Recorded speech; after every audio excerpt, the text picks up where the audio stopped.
तर सरकार आमच्याशी सावत्रवाणी वागल्यासारखं करायला लागलं असतं. सरकार म्हणजे मायबाप म्हणलं जातं, मायबाप म्हणायला लाज वाटतं असं सरकार ह्या समृद्धीतल्या शेतकऱ्यांशी वागायला लागलं. कलेक्टर साहेबाच्या शब्दाला पण मान देऊन 3 महिने त्यांनी 1.5 महिन्याचा कालावधी मागितला होता, आम्ही 2 महिने थांबलो. शेतकऱ्याचा मुलगा शेतकऱ्यासोबत असं वागूच शकत नाही. 23 दिवस झाले सर्व शेतकरी जगद्गुरु तुकाराम महाराजांनी सांगितल्याप्रमाणे मळे झाकून या करीती पेरणी हा नुसता शब्दात उल्लेख नाही, प्रत्यक्ष आमचे या शेतकरी आंदोलनाचे मार्गदर्शक असलेले राठी सर त्यांचे प्रत्यक्ष वडील वारले. एवढं निर्दयी प्रशासन असेल असं आम्हाला काही आतापर्यंत वाटलं नाही. जी धगधग आमच्या मनामध्ये सर्व शेतकऱ्यांची आहे ती मात्र कृतीत यायला भाग पाडू नये.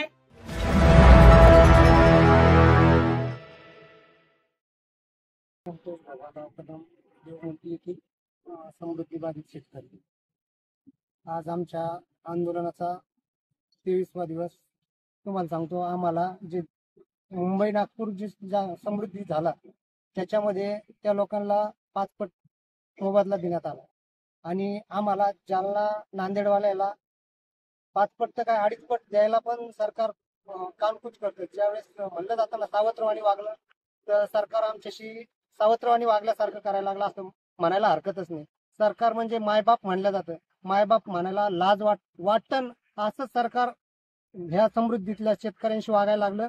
कारण कोण आज आमचे जे आंदोलनाचे मार्गदर्शक आहे राठी सर, त्यांच्या वडिलाचा 13व्याचा कार्यक्रम आहे, तरी पण आज आम्ही सर्व शेतकरी कळकळीना उभं आहो किंवा आंदोलनाच्या स्थळी आहो, तरी पण सरकारचं फक्त एक जमिनीचं ते याचं प्रश्न सोडला सुनावणीशिवाय त्याच्याशिवाय दुसरं काही आमच्या हातात आतापर्यंत आलेलं नाहीये. त्याच्या आधी कलेक्टर साहेबांनी आम्हाला आश्वासन दिलं, त्याच्यानंतर आमचं पुन्हा आम्ही कलेक्टर साहेबाच्या शब्दाला पण मान देऊन 3 महिने त्यांनी 1.5 महिन्याचा कालावधी मागितला होता, आम्ही 2 महिने थांबलो. त्याच्यानंतर पुन्हा आम्ही कलेक्टर साहेबाला निवेदन देऊन पुन्हा आंदोलन चालू केलं.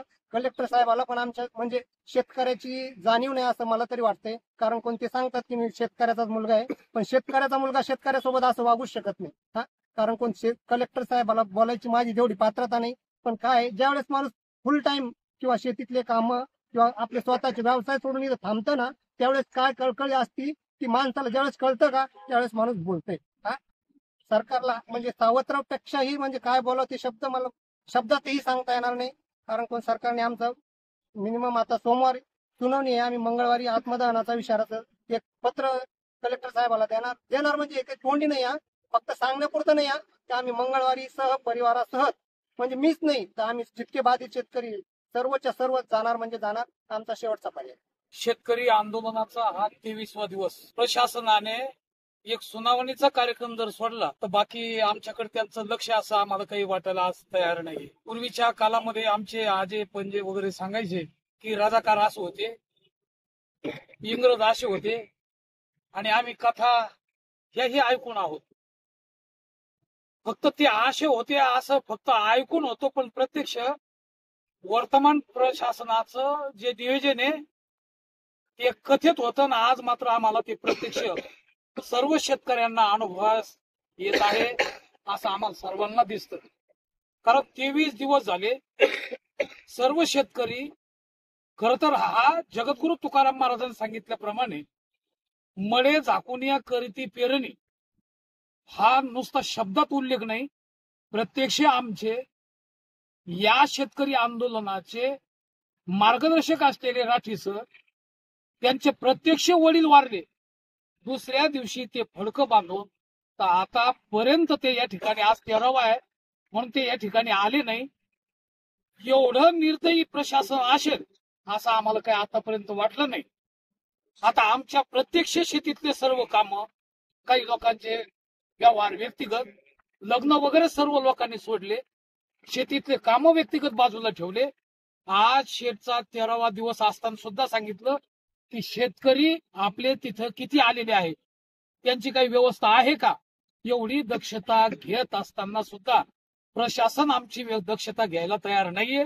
आणि म्हणून आता मात्र आमच्या यद मनसा तद वाचम यद वाचम तत्क्रियाम शास्त्राने सांगितल्याप्रमाणे महिना झाला जे आमच्या मनामध्ये आहे, जी धगधग आमच्या मनामध्ये सर्व शेतकऱ्यांची आहे ती मात्र कृतीत यायला भाग पाडू नये अशी कळकळीची या प्रशासन आणि सरकारला विनंती आहे. कारण आता आमचे काम व्यक्तिगत बाजूला ठेवून गेल्या महिन्यापासून आम्ही या ठिकाणी सर्व एकत्र येत आहोत.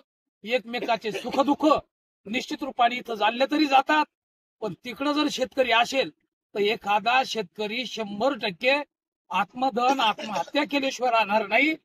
त्या शेतकऱ्याला तिकडे करमत नाही आणि म्हणून तो इथे येण्याचा प्रयत्न करतो. म्हणून आमची कळकळीची सर्व शेतकऱ्यांची विनंती आहे की प्रशासनाने, सर्व अधिकाऱ्यांनी, आपण सुद्धा एखाद्या शेतकऱ्याचे लेकर आहोत याची 100% जाणीव ठेवून मला असं वाटतं दक्षता घ्यावी, एवढी कळकळीची विनंती करतो आणि माझे हे शब्द या ठिकाणी पुरे करतो.